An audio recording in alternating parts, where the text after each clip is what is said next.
पवित्र बाइबल का वचन पढ़े और सुने जाने पर प्रभु यीशु मसीह आपको और आपके परिवार को आशीष दे।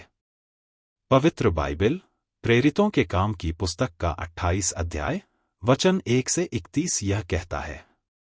वचन 1 जब हम बच निकले तो जाना कि यह टापू मिलिते कहलाता है।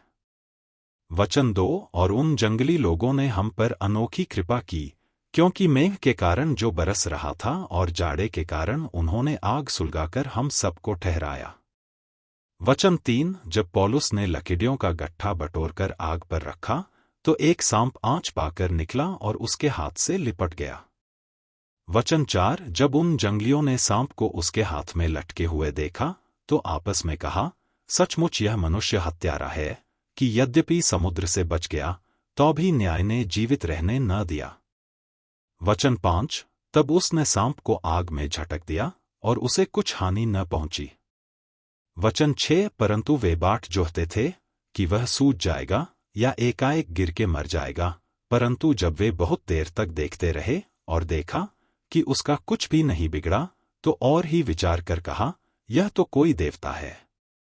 वचन 7 उस जगह के आसपास पुबलियुस नाम उस टापू के प्रधान की भूमि थी। उसने हमें अपने घर ले जाकर 3 दिन मित्र भाव से पहुनाई की। वचन 8 पुबलियुस का पिता ज्वर और आवलोहू से रोगी पड़ा था, सो पौलुस ने उसके पास घर में जाकर प्रार्थना की और उस पर हाथ रखकर उसे चंगा किया। वचन 9 जब ऐसा हुआ तो उस टापू के बाकी बीमार आए और चंगे किए गए। वचन 10 और उन्होंने हमारा बहुत आदर किया और जब हम चलने लगे तो जो कुछ हमें अवश्य था जहाज पर रख दिया। वचन 11 3 महीने के बाद हम सिकंदरिया के एक जहाज पर चल निकले जो उस टापू में जाड़े भर रहा था और जिसका चिन्ह दियुस्कूरी था। वचन 12 सुरकूसा में लंगर डाल करके हम 3 दिन टिके रहे। वचन 13 वहां से हम घूमकर रेगियुम में आए और 1 दिन के बाद दक्षिणी हवा चली, तब हम दूसरे दिन पुतियुली में आए। वचन 14 वहां हमको भाई मिले और उनके कहने से हम उनके यहाँ 7 दिन तक रहे और इस रीति से रोम को चले। वचन 15 वहां से भाई हमारा समाचार सुनकर अप्पियुस के चौक और 3 सराय तक हमारी भेंट करने को निकल आए, जिन्हें देखकर पौलुस ने परमेश्वर का धन्यवाद किया और ढांढस बांधा। वचन 16 जब हम रोम में पहुंचे तो पौलुस को एक सिपाही के साथ जो उसकी रखवाली करता था अकेले रहने की आज्ञा हुई। वचन 17 3 दिन के बाद उसने यहूदियों के बड़े लोगों को बुलाया और जब वे इकट्ठे हुए तो उनसे कहा, हे भाइयों, मैंने अपने लोगों के या बाप दादों के व्यवहारों के विरोध में कुछ भी नहीं किया, तो भी बंधुआ होकर यरूशलेम से रोमियों के हाथ सौंपा गया। वचन 18 उन्होंने मुझे जांच कर छोड़ देना चाहा, क्योंकि मुझ में मृत्यु के योग्य कोई दोष न था। वचन 19 परंतु जब यहूदी इसके विरोध में बोलने लगे तो मुझे कैसर की दोहाई देनी पड़ी, न यह कि मुझे अपने लागों पर कोई दोष लगाना था। वचन 20 इसलिए मैंने तुमको बुलाया है कि तुमसे मिलूं और बातचीत करूं, क्योंकि इस्राएल की आशा के लिए मैं इस जंजीर से जकड़ा हुआ हूं।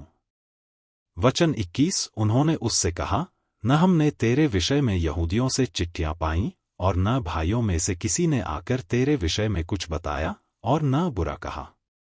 वचन 22 परंतु तेरा विचार क्या है वही हम तुझ से सुनना चाहते हैं, क्योंकि हम जानते हैं कि हर जगह इस मत के विरोध में लोग बातें कहते हैं।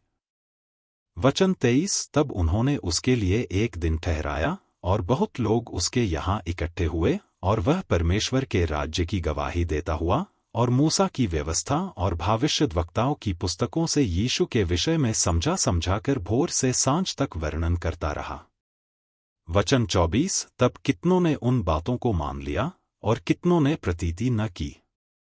वचन 25 जब आपस में एक मत न हुए तो पौलुस के इस एक बात के कहने पर चले गए कि पवित्र आत्मा ने यशायाह भविष्यद्वक्ता के द्वारा तुम्हारे बाप दादों से अच्छा कहा कि जाकर इन लोगों से कह। वचन 26 कि सुनते तो रहोगे परंतु न समझोगे और देखते तो रहोगे परंतु न बुझोगे। वचन 27 क्योंकि इन लोगों का मन मोटा और उनके कान भारी हो गए और उन्होंने अपनी आंखें बंद की हैं, ऐसा न हो कि वे कभी आंखों से देखें और कानों से सुने और मन से समझें और फिरें और मैं उन्हें चंगा करूं। वचन 28। सो तुम जानो कि परमेश्वर के इस उद्धार की कथा अन्य जातियों के पास भेजी गई है और वे सुनेंगे।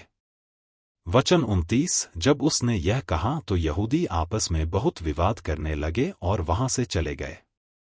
वचन 30। और वह पूरे 2 वर्ष अपने भाड़े के घर में रहा। वचन 31। और जो उसके पास आते थे उन सब से मिलता रहा और बिना रोक टोक बहुत निडर होकर परमेश्वर के राज्य का प्रचार करता और प्रभु यीशु मसीह की बातें सिखाता रहा। हम प्रभु यीशु मसीह के नाम से प्रार्थना करते हैं, आमीन। परमेश्वर का संदेश फैलाने के सभी प्रयासों को स्वर्गीय आशीर्वाद प्राप्त होंगे। कृपया चैनल को सब्सक्राइब करें और शेयर करें, आमीन।